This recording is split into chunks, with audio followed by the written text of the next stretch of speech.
వర్షం వెనుక రహస్యం. వర్షము ఎన్నో సంవత్సరాలుగా మీరు అనుభవిస్తున్నారు.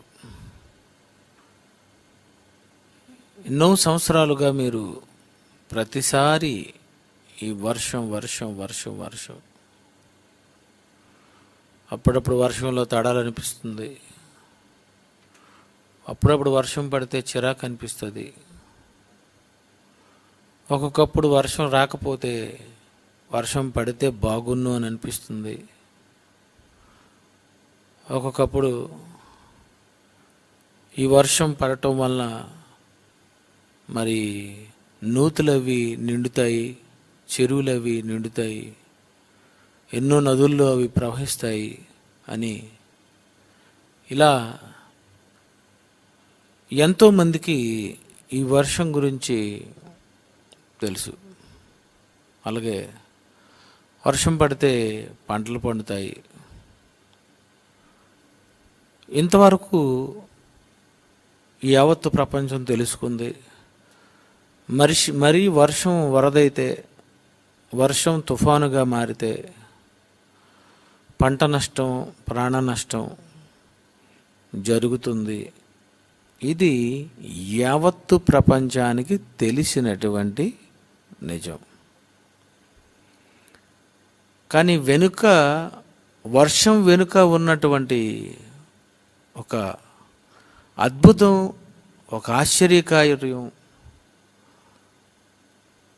వర్షం వెనుక ఉన్నటువంటి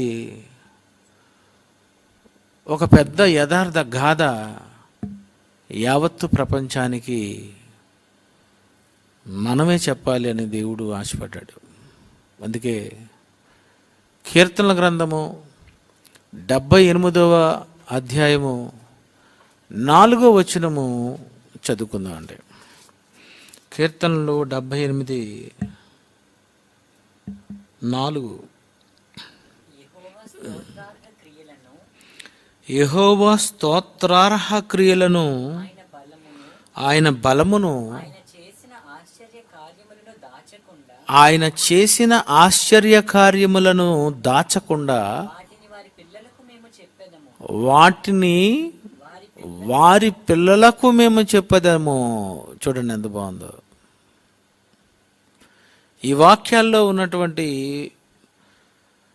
మాటలు మనం ఆలోచిస్తే, యెహోవా స్తోత్రార్హ క్రియలను, ఆయన బలమును, ఆయన చేసిన కార్యములను దాచకుండా వాటిని వారి పిల్లలకు మేము చెప్పేదము. యెహోవా ఆశ్చర్య కార్యములు ఇవన్నీ మేము మా పిల్లలకు చెప్తాం. పిల్లలకు మీరు చెప్పాలంటే తల్లిదండ్రులుగా మీకు తెలియాలి కదండి. మరి ఈరోజు ఒక ఆశ్చర్య కార్యమే చెప్తాను మీకు. మీరు ఆశ్చర్యపోతారు. మీరు చనిపోయినంత వరకు ఈ విషయాన్ని మరి మర్చిపోరు. ఈ యావత్తు ప్రపంచానికి దేవుడు చేసినటువంటి ఒక ఆశ్చర్య కార్యం, ఆయన చేసినటువంటివన్నీ ఆశ్చర్యాలే. ఎన్నో ఉన్నాయి. దేవుడు చేసినవి లెక్కకు మించి ఉన్నవి. ఆయన చేసినటువంటి ఆశ్చర్య కార్యాలు, ఆశ్చర్య క్రియలు, వాటిలో ఈరోజు ఒక స్పెషల్ రైన్, వర్షం. ఈ వర్షం వెనుక ఉన్నటువంటి రహస్యం యావత్తు ప్రపంచానికి మనం చెప్పాలి. అది మన పిల్లలకు మనం చెప్పాలి. వర్షం పడుతుందమ్మా, బట్టలు తడిసిపోతే తొందర రండి లోనకి, ఇలాంటివి చెప్తాం. బయట బట్టలు ఆరబెట్టున్నాను, అర్జెంట్గా లోన వేసేయండి, వర్షం పడుతుంది. ఇది చెప్పమన్నారా పిల్లలకి? ఏండి, రెయిన్ కోట్ వేసుకొని వెళ్ళండి వర్షం పడుతున్నప్పుడు. ఇవి చెప్పారు. చిన్నప్పటి నుండి విని విని చిరాకు వచ్చింది. అందులో వర్షం పడుతున్నా బయటికి వెళ్ళొద్దు అంటేనే మనకు చిరాకు వచ్చేస్తుంది. ఎందుకంటే మనం వెళ్ళిపోవడానికి డిసైడ్ అయిపోయాం. అలాంటప్పుడు మనల్ని ఎవరైనా ఆటంకపరిస్తే ఇంకేమైనా ఉంటుందండి? బిర్యానీ పెట్టి తినొద్దంటే ఎలాగుంటుంది? అలా ఉంటుంది. మన పిల్లలకు నేర్పించాలట, మనం దేవుని ఆశ్చర్య కార్యాలు నేర్పించాలట. అవి మేము పిల్లలకు చెప్తాం. మరి యావత్తు ప్రపంచానికి పిల్లలు వినవలసినటువంటి ఒక మంచి విషయమే వర్షము వెనుక రహస్యం. ప్రిల్లరా, ఈ యావత్తు ప్రపంచం, ఈ భూమి మీద ఉన్నటువంటి వృక్షాలు, ఈ భూమి మీద ఉన్నటువంటి మొక్కలు, ఈ భూమి మీద ఉన్నటువంటి జంతువులు, ఈ భూమి మీద ఉన్నటువంటి 84 లక్షల జీవరాశులు కానీ, భూమి మీద మరి ఉన్నటువంటి జీవరాశులు కానివ్వండి, సముద్రములో ఉన్నటువంటి జలములు కానివ్వండి, ఆ జలములలో ఉన్నటువంటి చేపలు కానివ్వండి, ఇలా యావత్తు ప్రపంచం ఇది భూమి మీద హాయిగా అందరూ బ్రతకాలి అంటే, అందరినీ పోషించాలి అంటే, ఈ యావత్తు ప్రపంచం బ్రతుకుతుంది అంటే దేని వల్ల బ్రతుకుతుందో తెలుసా మీకు? వర్షము వెనుక ఏం జరుగుతుందో అన్నది ఈ ఆశ్చర్య కార్యం యావత్తు ప్రపంచానికి మనం చెప్పాలి. ఈరోజు దేవుడు యావత్తు ప్రపంచాన్ని పోషిస్తున్నాడు. నిన్ను పోషిస్తున్నాడు, నన్ను పోషిస్తున్నాడు. ఒక పులిని పోషిస్తున్నాడు, ఒక మేకను పోషిస్తున్నాడు, ఒక పశువును పోషిస్తున్నాడు, ఒక ఎలుగుబంటిని పోషిస్తున్నాడు, ఒక ఏనుగును పోషిస్తున్నాడు, ఒక సింహాన్ని పోషిస్తున్నాడు. ఆయన యావత్తు ప్రపంచంలో దేవుడు పోషిస్తున్నవి, పెంచుతున్నవి ఎన్ని ఉన్నాయని మనం ఆలోచిస్తే, ముందు చెప్పాను మీకు, 84 లక్షల జీవరాశుల్ని దేవుడు పోషిస్తున్నాడు. చూడండి, ఈ 84 లక్షల జీవరాశుల్ని ఎలా పోషిస్తున్నాడు? మానవుల్ని ఎలా పోషిస్తున్నాడు? జంతువుల్ని ఎలా పోషిస్తున్నాడు? అసలు ఈ భూమి మీద ఉన్నటువంటి ప్రతి దానిని దేవుడు ఎలా పోషిస్తున్నాడు? ఎవరు ఈ జంతువులన్నిటినీ పెంచుతున్నది?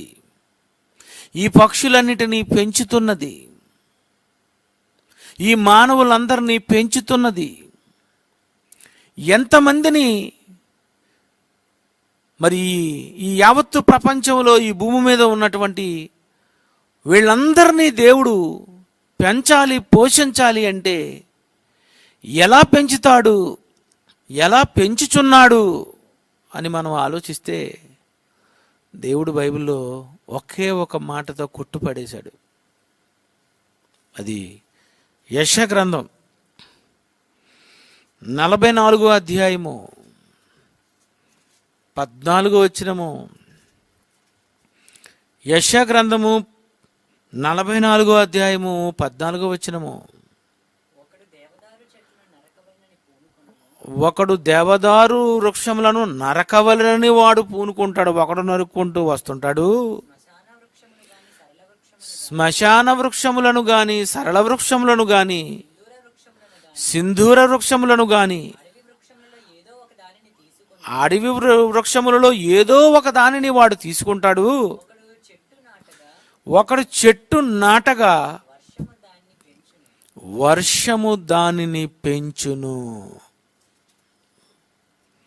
ఒకడు చెట్టు నాటగా వర్షము దానిని పెంచును. అంటే ఎవరు పెంచుతున్నారు, ఏది పెంచుతుంది అని మనం ఆలోచిస్తే, వర్షం పెంచుతుందట. వర్షము పెంచుతుంది. మొక్కలను పెంచేది వర్షము, చెట్లను పెంచేది వర్షము, కాయలను పెంచేది వర్షము. ఒకడు చెట్టు నాటగా వర్షము దానిని పెంచును అని అన్నాడు. వర్షం పెంచుతుందా? నిజమండి. వర్షం పెంచుతుందట. ఎలా పెంచుతుంది? వర్షం పడుతుంది, ఆ వర్షము మొక్కలను పెంచుతుంది. వర్షము పడుతుంది, అది చెట్లను పెంచుతుంది. వర్షము పడుతుంది, అది వృక్షములను పెంచుతుంది. ఆ వర్షము వలన పెరిగినటువంటి మొక్కల నుండి వచ్చినటువంటి ఆకులను ఎవరు తింటున్నారు? బొమ్మ చూడండి నా పక్కన.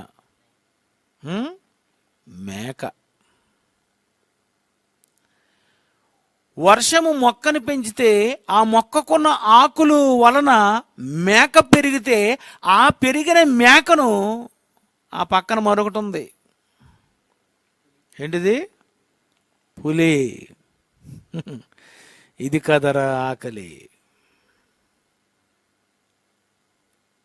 బాగా ఆలోచించండి. వర్షము మొక్కలను పెంచుతుంది, మొక్కలు మేకలను, ఈ మొక్కలు కానీ ఈ గడ్డి కానీ పశువులను, ఈ మొక్కలు చెట్లయితే ఆ చెట్లకు ఉన్నటువంటి పళ్ళు కాయలు ఎవరు తింటారు? ఎన్నో పక్షులు. వర్షము మొక్కలను, గడ్డిని, చెట్లను, వృక్షములను పెంచితే ఆ చెట్లకు ఉన్నటువంటి కాయలు కొన్ని పక్షులు తింటాయి, కొన్ని జంతువులు తింటాయి, కొన్ని ఉడతలు తింటాయి, కొన్ని రకరకాలైనటువంటి జీవులు కొన్ని కాయలను, కొన్ని పళ్ళను అవి తింటూ బ్రతుకుతూ ఉంటాయి. కొన్ని ఆకులు తింటాయి. ఒక గొంగళి పురుగు ఆకును తింటుంది, ఒక మేక ఆకును తింటుంది, ఒక పశువు ఎన్నో గడ్డిని, రకరకాలైనటువంటి వాటిని అవి తింటూ ఉంటాయి. అదేవిధంగా ఎన్నో జంతువులు ఒక జంతువును మరొక జంతువు తింటుంటుంది. ఆలోచించండి. ఒక పులిని మేక తినాలన్నా, ఒక పశువు గడ్డి తినాలన్నా, ఒక జంతువు మరొక జంతువును తినాలన్నా, ఏది పెరగాలన్నా వీటన్నిటికీ మొట్టమొదటిసారిగా కావలసినది వర్షం. వర్షం. ఈ వర్షం పడితేనే గడ్డి కానీ, మొక్కలు కానీ, ఆకులు కానీ, చెట్లు కానీ ఇవన్నీ పెరుగుతాయి. ఇవన్నీ పెంచాలి అంటే వర్షం పడాలి. ఈ వర్షం పడితే ఈ మొక్కలు పెరుగుతాయి. ఈ మొక్కలు పెరిగితే వాటి వలన ఎన్నో జీవరాశులు బ్రతుకుతూ ఉంటాయి.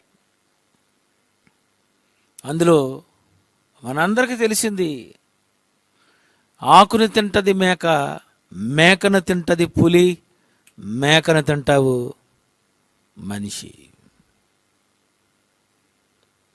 ఇదంతా మనం ఆలోచిస్తే ఒకటి ఒక దాని మీద ఆధారపడి బ్రతుకుతుంది. కానీ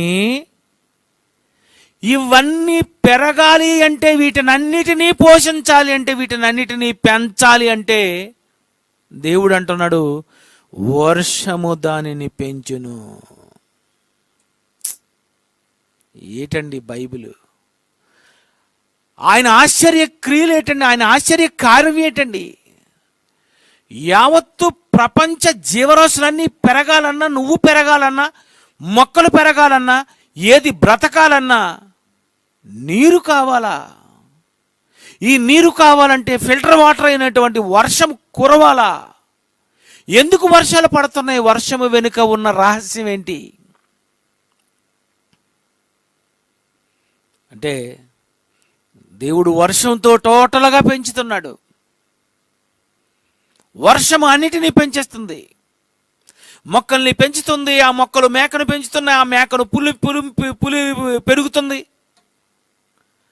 ఒక ఆకు ఒక ఏనుగు తింటుంది, ఒక ఆకు కొన్ని జంతువులు తింటాయి. అంటే మీరు ఒకసారి ఆలోచించండి.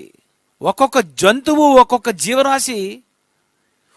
జీవరాశి మీద బ్రతకాలి అంటే, ఏది ఎలా బ్రతకాలన్నా వీటన్నిటినీ పెంచాలి అంటే దేవుడు ఏమన్నాడు? యెషయా 44:14, ఒకడు చెట్లు నాటగా వర్షము దానిని పెంచును. ఒకే ఒక్క మాట మనం మన పిల్లలతో చెప్పవలసినటువంటి మాట.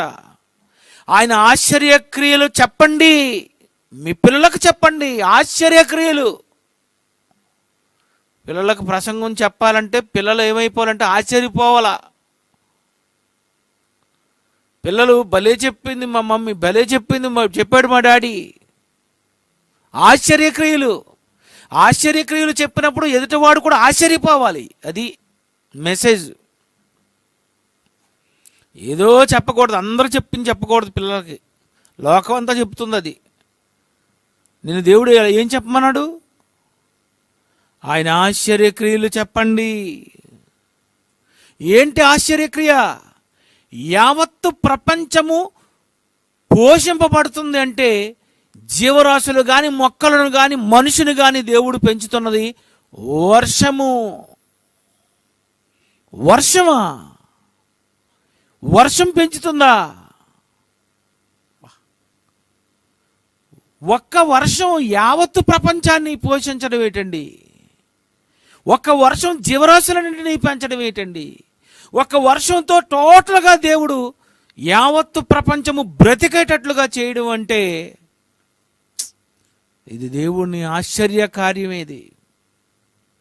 దేవుడంటే ఆయన టాలెంట్ అంటే ఏంటో, ఆయన క్రియలంటే ఏంటో, ఆయన చేసే పనులు ఎలా ఉంటాయో, ఆయన క్రియలు ఎలా ఉంటాయో నిజంగా ఆలోచిస్తే ఆశ్చర్యం అనిపించిందండి. నాకు ఆశ్చర్యం అనిపించింది. ఈ మాట చాలా ఆశ్చర్యం అనిపించింది నాకు. వర్షము పెంచుతుంది. ఆ వర్షమే ఆ మొక్కలు పెంచగా, ఆ మొక్కలు ఎన్నో జంతువులను, ఎన్నో పక్షులను, అందులో నుండి కాయలు వస్తున్నాయి, అందులో నుండి ఆకులు వస్తున్నాయి. చూడండి, కొన్ని ఆకులు కొన్ని జీవరాశులకు, కొన్ని పళ్ళు కొన్ని జీవరాశులకు. అందులో ఉన్న కొన్ని పళ్ళు మన కొరకు, అందులో ఉన్నటువంటి కొన్ని కాయలు మన కొరకు, అందులో ఉన్నటువంటి కొన్ని ఆకులు మన కొరకు. ఒక తోటకూర, ఒక గోంగూర, ఒక బచ్చల కూర, ఒక కొత్తిమీర, ఒక పుదీనా. ఇదేటండి, ఆకును తింటుంది మేక, ఆకును తింటుంది నువ్వా? యావత్తు ప్రపంచము బ్రతుకుతుంది అంటే, పెరుగుతుంది అంటే, బ్రతుకుతుంది అంటే దీనంతటి వెనుక ఉన్నది వర్షము. వర్షం రాగానే మీకు అనిపించాలా మనల్ని పెంచడానికి వస్తుంది. వర్షము పెంచడానికి వస్తుంది, అందరినీ పెంచడానికి వస్తుంది. అంటే యావత్తు ప్రపంచాన్ని పెంచాలంటే దేవుడు ఒక్క వర్షంతో యావత్తు ప్రపంచాన్ని పెంచగలడు. అందుకే దేవుడు అన్నాడు, నాయన నేను అందరినీ పెంచుతానురా, నేను అన్నిటినీ పెంచుతాను. యావత్తు సృష్టిలో ఉన్నటువంటి ప్రతి దానిని నేను పెంచి పోషిస్తాను. నేను 84 లక్షల జీవరాశులను పెంచుతున్నాను. కానీ మీరేం చేస్తారు తెలుసా? ఒకే ఒక బాబు, ఒకే ఒక పాప, ఒక పాప, ఒక బాబు, 2 ఆడపిల్లలు లేదా 2 మగపిల్లలు. ఇద్దరిని మీరు పెంచండి. ఇద్దరిని మీరు పెంచండి. 84 లక్షల జీవరాశులను మిమ్మల్ని నేను పెంచుతాను. నువ్వు పెంచవలసినది మొక్కలను కాదు, నువ్వు పెంచవలసినది మేకలను కాదు, నువ్వు పెంచవలసినది పులులు కాదు, పాములు కాదు, కప్పలు కాదు, జర్రులు కాదు, సింహాలు కాదు, ఈ పశువులు కాదు. వాటిని నేను పోషించుకుంటాను. ఆకాశ పక్షులన్నింటినీ నేను పోషించుకుంటాను. యావత్తు జీవరాశిని నేను పోషించుకుంటాను. అందరినీ పోషించే బాధ్యత నాది, ఇద్దరిని పోషించే బాధ్యత మీది. ఎవరు పెంచుతున్నారు పిల్లల్ని దేవుని కోసం? ఎవరు దేవుని కోసం దేవుని మాటలు చెప్పి, ఆయన ఆశ్చర్యక్రియలు పిల్లలకు చెప్పి ఆ పిల్లలను దేవునికి పిల్లలుగా, దేవుని కొరకు ఓ మంచి సేవకులుగా పోషిస్తున్నారు. మీరు ఆలోచించండి. చూసారా, యావత్తు ప్రపంచం ఏమైపోతుందో తెలుసా? ఇద్దరిని పోషించలేకపోతుంది. ఒక్కడిని దేవుని కొరకు పెంచలేకపోతుంది. ఏం చెయ్యాలి? దేవుని కొరకు మీరు ఒక్కరిని ఇద్దరిని పెంచలేనప్పుడు ఏం చేయాలి? ఆ వర్షమే తుఫాన్ అయిపోతుంది. దేనినైతే దేవుడు ఇచ్చి పెంచాలని అనుకున్నాడు, యావత్తు ప్రపంచాన్ని పోషించాలి, పెంచాలి అంటే రే ఒక్క వర్షంతో నేను పెంచుతాను రా, నేను నా ఆశ్చర్య క్రియలివి. నేనంటే ఏంటో మీకు తెలియాలి. ఒక్కొక్క దానికి link link link link link link పెట్టేశాను. ఈ లింకులో నీకేం అర్థమైంది? ఆకుని తింటది మేక, మేకను తింటది పులి, పులిని ఎవరు తింటారు? ఆకలి అన్నావు కాదు. ఇది కదరా ఆకలి కాదు, ఇది కదరా దేవుడు అని అనాలి. ఇది కదరా దేవుడు. ఒక వర్షంతో అన్నిటినీ పెంచుతున్నాడంటే ఇది కదరా దేవుడు. ఒక వర్షంతో అన్ని జీవరాశుల్ని పెంచుతున్నాడు, 84 లక్షల జీవరాశుల్ని పెంచుతున్నాడంటే ఇది కదరా దేవుడు. ఈ యావత్తు సృష్టిని, మొక్కలను, చెట్లను, వృక్షాలను, వీటినన్నిటినీ పెంచుతున్నది వర్షము. అయితే వర్షము వెనుక ఉన్నది రహస్యం దేవుడు.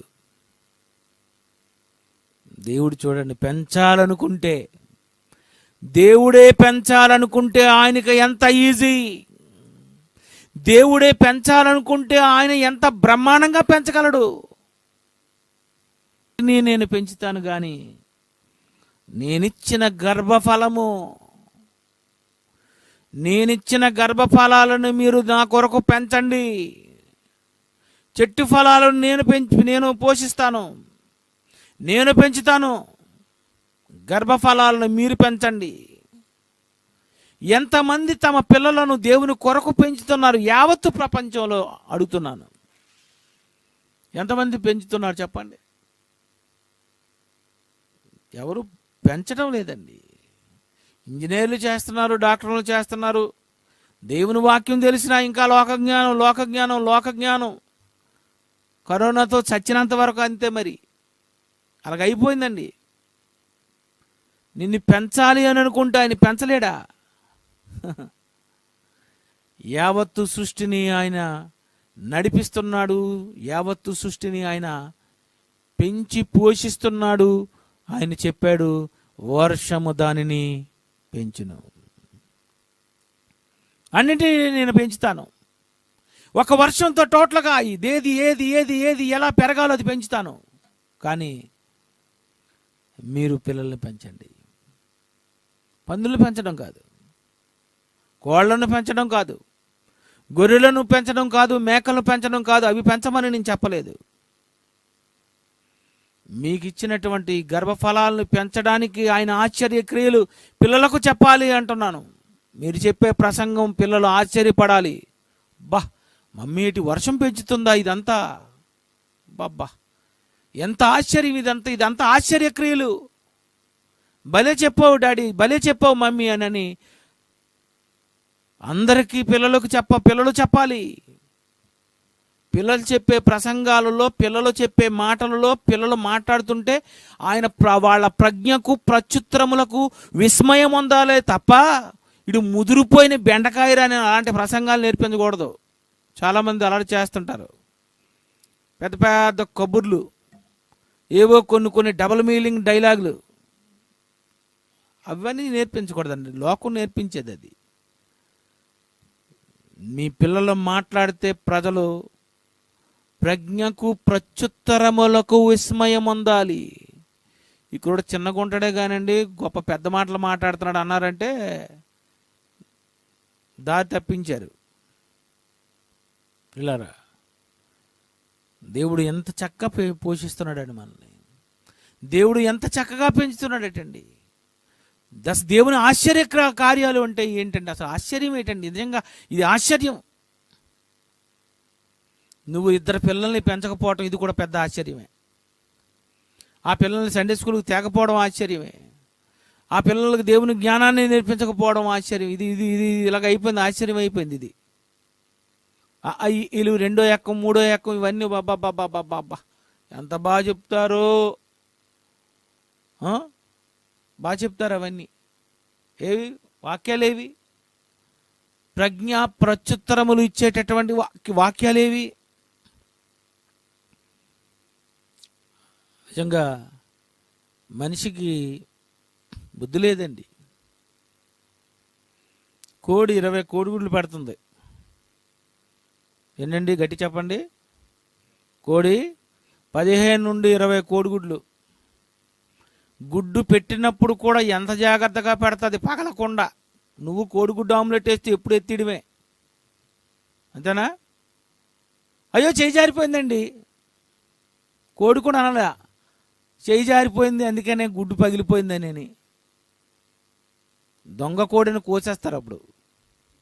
కానీ అది 15-20 కోడిగుడ్లు అది పెట్టి, ఆ పెట్టిన కోడిగుడ్లను పొదిగి, ఆ పొదుగున కోడిగుడ్ల మీద కూర్చొని అది జాగ్రత్తగా అది పిల్లలు అయిపోయిన తర్వాత ఆ పిల్లల్లో ఇటుమంది 10 మందిని, ఇటువైపు 10 మందిని 2 రెక్కల కింద పెట్టుకొని 20 మందితో బాబా బాబా బాబా బా ఎలాగండి అసలు 20 కోడి పిల్లల్ని అది పోషిస్తుంది 2 రెక్కలతో. నీవి కోడి కంటే టాపు రెక్కలు, చేతులు. కోడికి ఇంత కాలు ఉంటుంది, నీకు ఇంత కాలు ఉంది.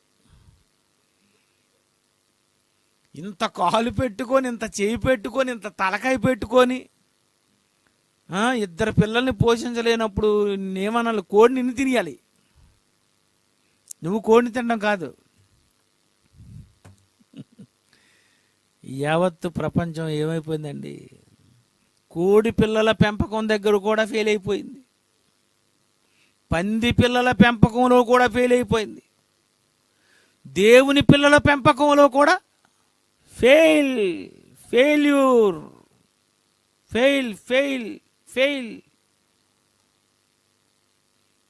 మీరు ఫెయిల్ అయిపోతారనే దేవుడు తెలిసి లోకం అంతా 35 మార్కులు పాస్ చేయిస్తే నేను 30 అనరా నీకు 5 తగ్గించాను అన్నాడు.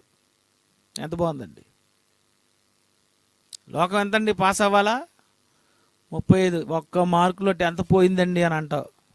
1 మార్కుల నిజంగా మాస్టర్ గారు నిజంగా 1 మార్క్ వేస్తే నేను ఇంటర్మీడియట్కి వెళ్ళిపోదు. ఎంత పని చేశాడు మాస్టర్. లోకంలో 35 మార్కులు అయితే దేవునిలో 30, 60, 100. చూసారండి, ఇంతమందిని పెంచుతున్నటువంటి దేవునికి మనం మన పిల్లలను దేవుని కోసం పెంచలేకపోయాము అంటే మనం ఏమవుతున్నాం? మన పిల్లలు సరిగా పెరగలేదంటే మనం ఏమవుతున్నాం? దేవుడు మనల్ని లెక్క అడుగుతాడు. ఏం చెప్పాను, ఏం పెంచమని చెప్పాను, నేను చెప్పిందేంటి, నువ్వు చేసినదేమిటి? ఇంతమందిని పెంచడానికి వర్షంతో నేను పెంచుతున్నాను. ఒక్క వర్షం ఇంతమందిని పెంచుతుంది. కానీ నువ్వు దేవుని కొరకు ఎంతమందిని పెంచగలిగావు?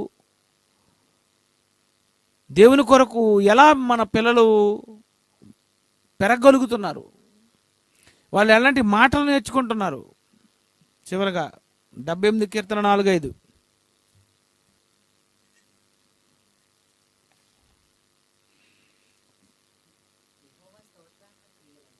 యెహోవా స్తోత్రార్హ క్రియలను, ఆయన బలమును, ఆయన చేసిన ఆశ్చర్య కార్యములను దాచకుండా వాటిని వారి పిల్లలకు మేము చెప్పేదాము. చివరికి వాళ్ళు పూనుకున్నారట, మేము చెప్తాం బాబు అని. ఈరోజు Bible open university India international పూనుకుంది, మేము చెప్పుదాము. రాగల తరములలో పుట్టబోవు పిల్లలు దానిని ఎరుగునట్లు వారు లేచి తమ పిల్లలకు వారు వివరించినట్లు మీరును దేవుని యందు నిరీక్షణ గలవారే దేవుని క్రియలు మరువక ఉండి దేవుని క్రియలు మర్చిపోకూడదు. ఈ వర్షం వెనుక రహస్యం మర్చిపోకూడదు. మీరు చనిపోయినంత వరకు ఈ మెసేజ్ మనసులో ఉండిపోవాలి. ఇంతమందిని పెంచుతున్న దేవుడు నేను ఎందుకు పెంచలేకపోయానా అని బాధపడాలి. ఇంతమందిని పోషిస్తున్నటువంటి దేవుడు ఇద్దరినే కదా పెంచమని ఇచ్చాడు, ఒక్కరినే కదా మాకు ఇచ్చాడు దేవుడు. వాణ్ణి కూడా మేము పెంచలేక వాడిని ఏదో చెయ్యాలని అనుకుంటున్నామంటే అమ్మో దేవుడు మమ్మల్ని అడుగుతాడేమో. ఇక్కడ ఏం చెప్తాం మేము? ఏం చెప్తాం? పిల్లరా, పిల్లలు బైబిల్ చదవకపోతేనే కొట్టాలి. బైబిల్ చదవకపోతేనే కొట్టాలి. ఇది బైబిల్. ప్రభు యొక్క శిక్షలో బోధలో బైబిల్ చదవకపోతే కొట్టాలి. దేవుని దగ్గరే ఆయన అన్నాడు, ప్రభు శిక్షలో ప్రభు మాట వినడం లేదు నువ్వు, అక్కడ కొట్టాల. నా మాట వినడం లేదు నువ్వు, అయిపోయింది, మారిపోయింది. స్టోరీ మారిపోయింది. చూసారా అక్కడ? దేవుని మాట వినడం లేదు. ప్రభు యొక్క శిక్షలో బోధలో చూసారా, అక్కడ బెత్తంతో రావాలనుకుంటున్నారా? చర్చిలో అది చర్చిలో పౌలు గారు అంటున్నారు, బెత్తంతో రావాలనుకుంటున్నారా? ఎక్కడ? చర్చిలో. పిల్లరా, ఎంత బ్రహ్మాండంగా పెంచుతున్నాడండి ఆయన. ఎందరిని పెంచుతున్నాడండి. ఒక్క వర్షంతో కొట్టిపడేశాడండి ఆయన. వర్షంతో. మనల్ని స్వర్గంలో పెంచడం పెద్ద పని ఏంటి? ఈ భూమి మీద మనల్ని పెంచాలంటే పెద్ద పనేం కాదండి. ఎక్కడో మనిషి బ్రతికేస్తాడండి. దేవుని కొరకు బ్రతకడమే కష్టం. దేవుని కొరకు చెప్పడం కష్టం. దేవుని కొరకు రాసుకోవడం కష్టం. దేవుని గురించి దేవుని కార్యాలు చేయడం కష్టం. దేవుడి అంటేనే కష్టం అండి, కష్టం. నిజంగా మన చర్చిలో ఉన్నటువంటి స్త్రీలు చర్చికని వచ్చినా మీకు 100 కేజీలు సున్నం ఎంత ఉందండి కిందన. 1000 మంది చేయవలసినటువంటి ఒక ఫ్లోర్లో ఉన్న వర్క్ 10 మంది క్షణాల్లోనండి తుఫాన్ లేపినట్లు లేపేశారండి. పిల్లరా, దేవుడు అంటే కష్టం. అది దేవుడు అంటే ఎక్కువ పని ఉంటుంది. దేవుడు అంటే ఎక్కువ టెన్షన్ ఉంటుంది. పిల్లల్ని పెంచడం అంటే ఇవే దేవుడు పనులండి. కనుక లోకమంతా ఆయన వర్షంతో పెంచుకుంటాడు.